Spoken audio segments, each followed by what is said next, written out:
Hello, this is Daniel, and this is Down to the Wire. So, starting off today, the first topic will be, does Tennessee football have a top defense in the SEC? And I'm going to say yes, and I'll tell you the reason why. Well, you have a really veteran group, and you have a lot of depth behind them. And let's just get started with last year's, this upcoming projected starters, but it could change if, some of the talented freshmen take some of the spots. But this is my projections. Starting at the D line, Matthew Butler, he's a veteran. Greg Emerson, a junior. Number 90, Matthew Butler's number 94, and number 98, Aubrey Solomon. He'll be a senior. He had a couple sacks last year. So did Emerson. And then you have Kevon Bennett, number 95, who's very explosive off the edge. Could be Pruitt's best, one of his best pass rushers this year. Had a couple sacks last year. And then DeAndre Johnson. He's also a really nice pass rusher too.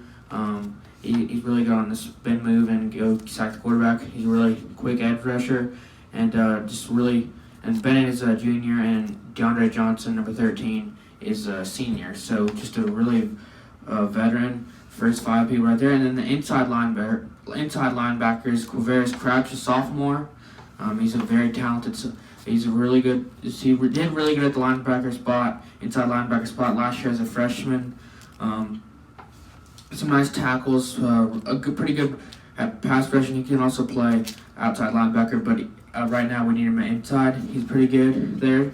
And then you have Henry Tuoto, was a freshman All-American, 72 tackles, second on the team last year for Tennessee. He's going to be Tennessee's best player on the defensive side this year. Very explosive player. He's fast, and he makes tackles all across the field, and he never gives up on any play. And then in the secondary, you also have a veteran secondary too. That's really good, so you can rely on them a lot like you haven't in the past, because Tennessee's had a young secondary, but now you have a veteran secondary starting with junior Alontae Taylor, number 2. And then you have Bryce Thompson, who as a freshman, he was a freshman All-American, and he had 3 interceptions last year. He missed the first couple games. And then you have one of the best slot corners in Sean Schamberger. He's very good for the Vols. And then at one of the 2 safety spots, one of them I have Jalen McCullough. He started a lot last year and was very productive as a freshman. He was a 4-star 2 years back. Number 22, Jalen McCullough. He was a talented freshman last year, earned freshman All-American too, just like Tuoto. And the sky's the limit for him. And then you got junior Trayvon Flowers, who's got injured a couple times, but I think this will be his year. He's shown a lot of talent. He has a lot of talent, but he just has to put it on the field and not get hurt. And now, in the cornerback spot, you also have Kenneth George Jr., who also rotates around there. He's also a veteran also, and just a really nice secondary right there. And I'm going to talk about the depth now. At the inside linebacker position, you have also J.J. Peterson, who saw some time last year, mainly against Alabama. He was very productive, and he was really talented out of high school. He was the top outside linebacker in his class. He's going to be a redshirt sophomore, so fall camp he'll get one of the started. He'll have one of the most reps as Tuoto, because Crouch still has a shoulder injury, but Crouch will be back for the start of the season. Don't worry. J.J. Peterson, I think he's he has a really bright future for Tennessee. He's only a sophomore, and he's going to get a lot of reps fall camp. So I think the sky's the limit for him, and I think if he can just start producing on the field like he's shown some flashes, he just needs to put it all out there. And then also you have a 4-star from the 2020 class, Bryson Eason, inside linebacker, and Martavis French, 4-star. Those 2 from Whitehaven and Memphis. And then outside linebacker depth, you have multiple people, but I'm going to name significant ones. Roman Harrison had a couple sacks at the end of last year. He was a 4-star in 2019, and he's shown a lot of flashes, and I think he'll be a really nice player for the Vols. He might start, I don't know. Still needs to gain a little weight, but I think he's had a really bright future for the Vols. Also, you have 4-star Tyler Barron from Knoxville Catholic. He's really explosive, really nice pass rusher. I think he could see some time on the field maybe this year. He's really explosive. a big-time recruit for Tennessee. And you also have another outside linebacker, Morven Joseph, also a 5-star in the 2020 class. Those two, Tyler Barron and Morven Joseph, were big pickups in the 2020 class. And then for the D-line depth, you have freshman 4-star Amari Thomas from Briarcrest. And you also have 4-star Dominic Bailey. He was Under Armour All-American. He was in that game, and he was really good in that game too. Those are two they really have a bright future with the Vols. And just Tennessee has a ton of D-line depth. And you also have John Mincy, number 99, and he showed some flashes too. Recruits had just really nice rotation right there. He can just keep rotating guys out and always have fresh bodies on the field. And then on safety, he can maybe start this year. Keyshawn Lawrence, Tennessee's top recruit from the 2020 class, with one of the highest 4-stars. He's really fast and he can guard anyone. So he was also a huge pickup, and I wouldn't be surprised if he sees significant time on the field, if not starting. So there you have it, Tennessee. I think it's a veteran group and they have some young guys, but I think this will be I think it'll be a top 3 defense. I think it will be one of the top defenses in the SEC this upcoming year, and you have one of the best defensive play callers, defensive coaches in Jeremy Pruitt, and Derek Ansley was really good last year as the D coordinator. So I think the sky's the limit for this defense this upcoming year. Next, I'm going to change the topic, and it'll be the top 10 Tennessee football high school programs in the state, the TSSAA top 10 programs. And number 1, I'm going to have Oakland, one of the best teams in 6A last year. And they also get Jordan James from Brentwood Academy coming over, and a 4-star wide receiver from Ensworth who transferred over. So, and they already had a stacked team from last year, so I'm going to put them at number 1. Number 2, I'm going to have Knoxville Catholic. They have a lot coming back. You have Cade Martin, one of the top quarterbacks in the state. You also have Tommy Witten, a nice wide receiver prospect. He's getting recruited by Tennessee and multiple other schools. And you have a nice wide receiver core there. And you have Keandre Jarman, a really nice running back. And you have a pretty nice defense, and they're putting in a new system in the defensive side. A nice young core on the defensive side of the ball too. And number 3, I'm gonna have McCallie out of Chattanooga. I think they'll have another talented team this year, and I wouldn't be surprised if they're gonna be at the top of their division next to Knoxville Catholic. That's why I have on number 3. Number 4, I have Maryville. They won the state championship in 6A last year. They lost some senior pieces, but I think they'll still have a lot of talent coming back.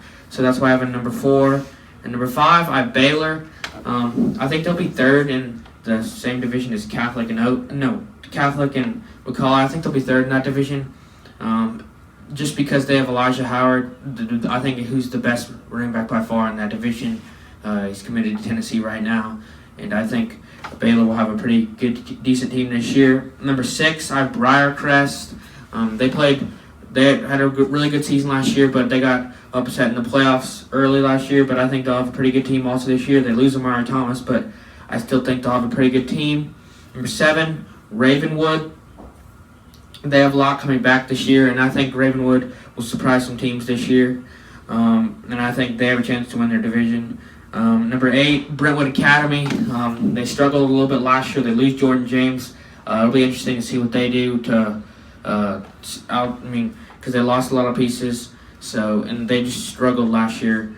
And so I'm interested to see what Brentwood Academy will do this year, to see who will be their running back and who will be some of the best players on their team. So there's a question mark for Brentwood Academy, but I have number 8 because they're always talented. Number 9, I have Houston High School in Memphis. I think they'll be pretty good this year. They showed some flashes, but they ended up losing in the state semifinals. But I think Houston, I think they'll have a pretty good ball club up there in Memphis. And then number 10, I have Whitehaven out of Memphis too. They lost Martavis French and Bryson Eason, but I think they'll still have a good team. Whitehaven always has a good football team. So that's my top 10 for the Tennessee high school football. So we're going to switch this next segment to the NBA, and I'm going to talk about what we learned from the Grizzlies from their first 3 scrimmages the last few days. And And I think when the Grizzlies are full of strength, I think they're a very dangerous team. I mean, it showed against the Heat when everybody was fully healthy, and the Grizzlies did what they were supposed to do. They whooped them by 15-plus points. It was a blowout in that game. The Grizzlies controlled it the whole way. And another thing we also learned is that Kyle Anderson is very confident in his three-point shot, which we did not see before the hiatus. So that is a very good thing to see, because the first game against the Sixers, he hit 4 threes, posted 14 points in that game.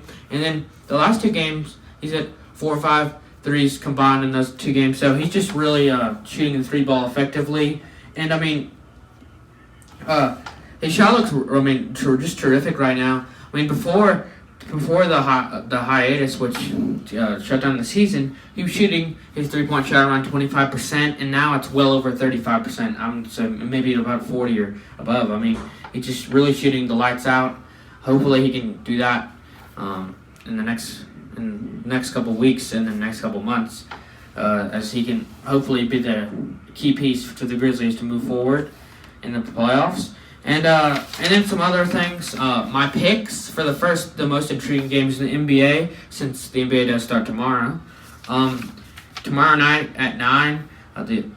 Tomorrow at 6. The Utah Jazz play the Pelicans, and I'm gonna go with the Utah Jazz for that win right there. And then at 9, the Clippers play the Lakers, and I'm gonna give the win to the Lakers. And then my third game, the Memphis Grizzlies, the Portland Trailblazers. I'm going to have to give that to the Memphis Grizzlies.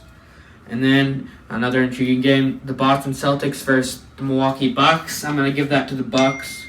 And then some other news and notes around the league, around sports.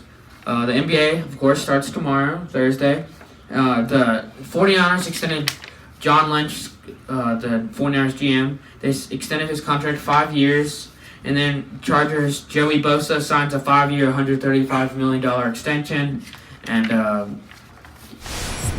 now let's go to the phones. Hello, you're on Down to the Wire. Hey, this is Gus McChicken. How you doing, Rick? Good, Gus. 2 questions. You said Ravenwood has a lot of returning talent. Would you name a few? Well, off the top of my head, I don't really know that many from the Ravenwood, but I know they have a lot of prospects. Sure sounds like they have a lot of returning talent, Rick. Well, they were a top team in the 6A. What do you have to say about Ravenwood, sir? If you're so downing Ravenwood. I came to you for the answer. Okay, now we'll talk about the Pelicans. I thought you picked the Jazz, the Pelicans, and you picked the Grizzlies to beat the Blazers. I don't think you're basing that off that. I just think you're picking who you want to win for the Grizz. The Pelicans are just too dominant, and they'll beat the Jazz. And the Blazers are so much better than the Grizzlies. If I have something to say to you, if the Pelicans were so good, then why aren't they in the playoffs? Plus, if the Blazers were so good, they'd be in the playoffs too. So that just wins the conversation. So we're hurt the whole season. It's Zion was hurt. Zion is 7 times better than Ja. Well, we'll see who gets in the playoffs. But thank you for your call. Let's go back to the phones. Hello, you're on Down to the Wire. Hello. I would just like to ask, do you think what I think? Because I think that Kyle Anderson next year is going to win MVP, Most Improved, and Defensive Player of the Year. I actually disagree with you. I think Kyle Anderson over the hiatus has gotten a lot better, especially with the three-point shot. But I don't think he's capable of being an MVP. Maybe if he takes the next step and averages like 19 points per game next year, maybe he gets Most Improved. But that's a stretch. But I think he's capable of being a pretty good player. But I think if what we're seeing is true about his three-point shot, it could take him to the next level. What do you think? I think that next year he's also going to win the three-point contest. Maybe even Coach of the Year. Well, thank you for your call. Let's go back to the phones again. Hello, you're on Down to the Wire. Hi, this is Apurity. Hello, Pearney. Okay, so, I was just wondering, I have a lot of favorite players, one of them I've always liked. How is Steph Curry doing right now? Well, he had a broken wrist, so he couldn't really play that much of the season. And the Warriors really struggled because Klay Thompson and him were hurt for most of the year. So they're not going to be in the playoffs. But next year they'll come back pretty good, and they get a lottery pick. So I'm expecting big things from the Warriors next year. And I think Curry will be better than ever. Okay, that's good. That's good news. Thank you. Okay, thank you, Peony, for your call. Let's go back to the phones. Hello, you're on Down to the Wire. Daniel, Don Wesley Calvin, Gobblers Crossing, Alabama. My friends call me JW. How you doing tonight? Good, how are you? I'm good. I've been hearing folks who've been here, and you've been speaking on some pipe dreams on Tennessee football this year. I reckon about near January, I'm going to hear you, like every other ball fan, start saying, wait till next year, and the year on, and so forth and so forth. My advice to you, Daniel, is to take the advice of one of the best singers in world history, Garth Brooks, and start cogitating upon tomorrow never comes. Do you know, Daniel, what Tennessee's rated this year in the preseason? What, number 19? Yeah, and that's before any real football, Daniel. I think your reliance on recruiting classes is an illusion. Let's look at some of the data, Daniel. Do you know what Tennessee was ranked in the preseason in 2017? Was it 25 or 23? 17. Oh yeah, they were ranked 25 in AP, and they had the number 17 recruiting class. And you know what they ended up, Daniel, in 2017? Not in it. 4 and 8. They were a ghost in the APs, Daniel. Mm-hmm. What about 2014? You know where they were ranked? Where? Well, I'll tell you where their recruiting class was. They had the 7th best recruiting class. You know where they ended up in their season? 7 and 6. Again, a ghost in the polls. And in 2013, they had 25 best recruiting class. They ended up 5 and 7. Again, a ghost in the polls. So you can't rely upon the recruiting class, Daniel. It's just a pipe dream. Well, And I've heard in shows, Daniel, your inferiority complex against the University of Memphis, while they're rising and Tennessee's declining. And while I like to follow relevant football in the state of Alabama, do you know what Memphis finished last year, Daniel, in the polls? what? What they finished? You know, I've heard you on shows before. Well, it was top 25. Well, it was top 25, but they lost to Penn State. Yeah, I believe they're at the end. They're rated number 17 Yes. in AP. Do you know the last time the Tennessee Volunteers came even near that, Daniel? 2007, with the great Pumpkin, that great coach who put Johnny Majors in the early grade. How many championships has Tennessee won, Daniel? What? How many championships has Tennessee won? 6. And I'll give you one of those, Daniel. I'll give you 1998, that fluke of the season. When was the last championship before that? Sometime in the 60s. 60s. Daniel, in the 60s, Tennessee was playing Sewanee, Georgia Institute of Technology, and Maryville College. That just doesn't count for real football in the modern era. Well, I think this will be different because Pruitt he had like the 14th best recruiting class or 13th in the past year, and they finished 8 and 5. And now they had the number 10 recruiting class, and I think this will be different. And I think Tennessee will be up there with the big dogs this year. Recruiting class. Well, but Alabama has one of the top recruiting classes every year, and they're good. But I mean, But Alabama produces at the end of the season, Daniel. But ever since Jeremy Pruitt left Alabama, there's a reason why they haven't won a championship because their defenses aren't as good, and that's because Pruitt left. All about the future, Daniel, with you Tennessee fans. Wait till next year. You'll see. Wait till next year. What I got to say to you, Daniel, is lose the zero, get with the heroes. What I'm saying, Daniel, is if you want to be a winner, you need to hang with winners. And Tennessee hasn't been relevant since you was born. got one question for you, Daniel, and then I'll hang up. Do you know what the last Tennessee player did after they beat Alabama? No, I do not remember. They turned off the Xbox, Daniel. Roll Tide. Thank you for your call. Well, I think it'll be different this time because this is a different coaching staff. I mean, Butch Jones and Dooley were just awful coaches, and I think Pruitt is the real deal, and he has a lot of talent this year. So I think it's gonna be different, and I don't know what he's talking about because Tennessee was gonna beat Alabama last year, but they called roughing the passer when Darrell Taylor fell on the quarterback, and then Garantano he went rogue. So Tennessee probably could have won that game because Tua was hurt. So Tennessee would have won that game, but I mean, yeah, like I said earlier, Alabama hasn't been as good as since Pruitt left. I mean, if you've seen their defenses, they're slowly going like this, because Pruitt's a really good recruiter and developer.